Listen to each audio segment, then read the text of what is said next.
नमस्कार, unique story में आपका स्वागत है। स्वर्ग का असली हकदार कौन? मरने के बाद स्वर्ग के द्वार पे 4 व्यक्ति खड़े थे। इन 4 व्यक्तियों में पहला राजा था, दूसरा एक बिजनेसमैन था, तीसरा पंडित था और चौथा एक आम आदमी मजदूर था। किसी को भी यह पता नहीं था कि कौन स्वर्ग के अंदर प्रवेश कर पाएगा और कौन वहीं से वापस लौटा दिया जाएगा। सब स्वर्ग का दरवाज़ा खुलने की राह देख रहे थे और आपस में बातें कर रहे थे। जैसे कि राजा को मरने से पहले ही आदत थी, उसने अपनी बात सबसे पहले बताई। राजा ने कहा, मैं बहुत प्रख्यात राजा हूँ। मैंने धरती पर अपना बहुत नाम कमाया है, इसलिए पूरी संभावना है कि मैं ही स्वर्ग में जाऊँगा। फिर व्यापारी ने अपनी बात सामने रखी। वह बोला, मैंने धरती पर खूब धन कमाया और उस धन से मैंने सैकड़ों लोगों की मदद की, इसलिए मैं ही स्वर्ग का हकदार हूँ। अब बारी थी पंडित की, तो पंडित ने मुंह खोला और सबको यह कहा, चाहे तुम जो सोच लो, लेकिन यह बात तो तय है कि स्वर्ग के दरवाजे खुलेंगे तो मेरे लिए ही। सब जानते हैं कि पंडित दिन रात भगवान को याद करते हैं, इसलिए स्वाभाविक है कि स्वर्ग में पंडित का स्वागत किया जाए। जब सब ने अपना अपना पक्ष रख दिया, तब सबकी नज़र उस मजदूर पर थी जो चुपचाप अपनी नज़रें नीचे झुकाए बिना कुछ बोले वहीं पर खड़ा रहा। स्वर्ग का दरवाज़ा खुला और वहाँ पर एक देवदूत आकर खड़ा हो गया। देवदूत के हाथों में एक पुस्तक थी जिसमें इन सभी के कर्मों के बारे में लिखा हुआ था।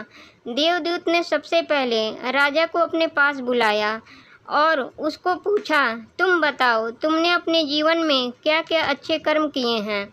मैं उन्हें इस पुस्तक में देखकर फैसला करूँगा कि तुम्हें अंदर आने देना है या नहीं। राजा ने कहा, मेरा राज्य जितना बड़ा था उतना ही समृद्ध था और मेरी राज्य के सभी लोग बहुत खुशहाल थे। सभी बड़े आनंद से रहते थे। मैंने उन्हें कभी भी किसी चीज़ की कमी नहीं होने दी। यही मेरे अच्छे कर्म हैं। देवदूत ने अपने पुस्तक में देखा और देखने के बाद राजा से कहा, तुम सच बोलते हो। तुमने अपने राज्य की प्रजा को बहुत सुखी रखा था, लेकिन तुमने अपने राज्य की सीमा बढ़ाने के लिए जितने युद्ध किए थे, उन युद्ध की वजह से हजारों सैनिकों ने अपनी जान गंवा दी थी। उन हजारों सैनिकों के परिवार के दुख का कारण तुम बने थे, इसलिए तुम स्वर्ग में नहीं आ सकते। अब बारी थी व्यापारी की। व्यापारी से जब देवदूत ने पूछा कि तुम्हारे अच्छे कर्म क्या हैं, तब व्यापारी ने उससे कहा, मैंने सैकड़ों लोगों को खाना खिलाया है, कई आश्रमों में दान किया है, कई निराश्रित लोगों के लिए घर बना कर दिया है। यह मेरे अच्छे कर्म हैं। देवदूत ने फिर से अपने पुस्तक में ध्यान से देखा और देखने के बाद व्यापारी से कहा, तुम्हारा कहना भी ठीक है कि तुमने बहुत दान धर्म किया है, लेकिन यह दान धर्म तुमने जिन पैसों से किया है, उन पैसों को कमाने के लिए तुमने ना जाने कितने झूठ बोले हैं, कितनी हेरा फेरियाँ की हैं और कितनी मिलावटें की हैं, इसलिए तुम भी स्वर्ग नहीं आ सकते।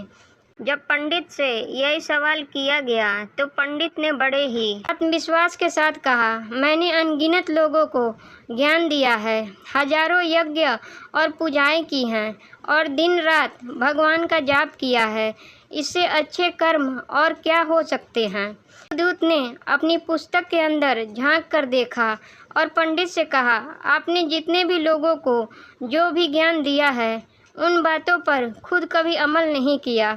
आपने यज्ञ, पूजा या भगवान का नाम निस्वार्थ भाव से कभी नहीं लिया, इसलिए आपका भी स्वर्ग में आना प्रतिबंधित है। मजदूर यह सब देखकर हैरान था। वह अब तक जिन्हें महान समझता आ रहा था, उनकी व्याख्या स्वर्ग के दरवाजे पर आकर बदल गई थी। धरती पर जिन कर्मों को अच्छा समझा जाता है, उनका यहाँ पर कोई मूल्य नहीं था।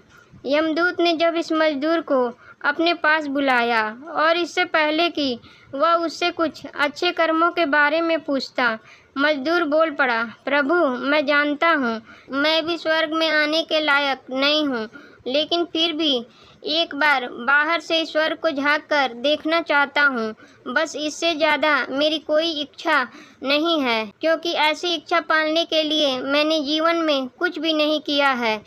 पूरा दिन मेहनत करता और जो भी पैसा कमाता उन्हें अपने परिवार के पालन पोषण में खर्च कर देता, इसलिए दान धर्म के लिए कुछ बचता ही नहीं।